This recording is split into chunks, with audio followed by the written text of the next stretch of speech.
Hello, this is Casey Seitz, and this is the development of wind energy. The development of windmills in America. Daniel Holliday invented the farm wind pump and named the windmill after himself. This was the birth of the Holliday windmills in America. The next slide will have several pictures of the Holliday windmill for you to look at. The railroad industry used these windmills all across West America.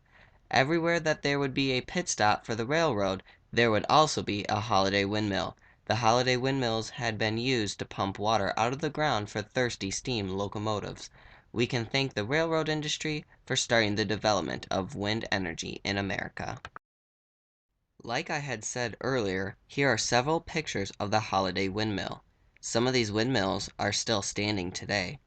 The Holliday windmill worked more efficiently on the Great Plains states, such as North Dakota down south towards Oklahoma, than, let's say, the more western states of Arizona and Colorado. Advancements in wind energy. By producing windmills that are 2 to 3 times taller than the Holliday windmill, the new innovative windmills could generate more electricity from a higher altitude. The United States has always had an abundant supply of fossil fuels, but over time, oil has become a necessity for Americans. The 1973 oil crisis, also known as America's energy crunch, showed how much America needs oil. Politicians jokingly stated that we need to get the oil needle out of America's arm. The oil crisis led to the second boom of wind energy. In the future, America wants to become less dependent on fossil fuels and more dependent on renewable, clean energy. I had said previously about the size of the modern windmill compared to the Holliday windmill.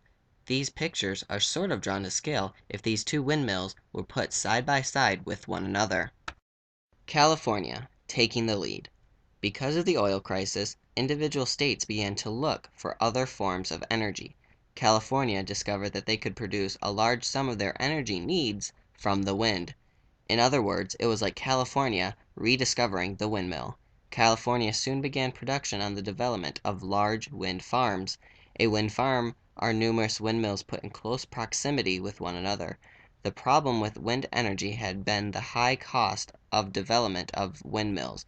Because of the high cost, California passed tax credits in order to make windmills more affordable. This is a wind farm in California. You can see that this wind farm probably has over 100 windmills. Reducing costs. Like I had said earlier, the biggest hurdle for the windmill industry had been the high cost of creating electricity. But the federal government stepped in and passed their own set of tax credits. If you were to combine the federal and the state tax credits together, then the price of the windmill would drastically drop by 50 to 55%. Because of the rapid growth of the wind industry, more businesses began producing parts for windmills. This led to competitive prices and thus a reduction of the cost of the wind energy. Because windmills became more reasonable, other states began taking part, turning towards renewable energy from the wind. Today, Texas generates more electricity from the wind than does California. Here are some more pictures of wind farms. These wind farms are located in Texas and Indiana. This shows that other states began developing a wind energy infrastructure. Problems with wind energy. There will always be the problem of the cost of windmills for wind energy. But the two growing concerns are over the noise of the windmills and the windmills cover the view of the landscape. Windmill turbines are extremely loud. Therefore, people have voted against the production of windmill farms in close proximity of their neighborhoods. This picture that I added indicates how the windmills are taking away from the beauty of Mother Nature.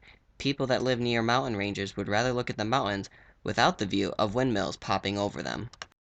In conclusion, the wind energy industry continues to prosper in the United States. Innovation and tax credits are common tools at reducing the price of the windmills. It is important to grow our renewable energy industry because the world will eventually run out of the fossil fuel reserves.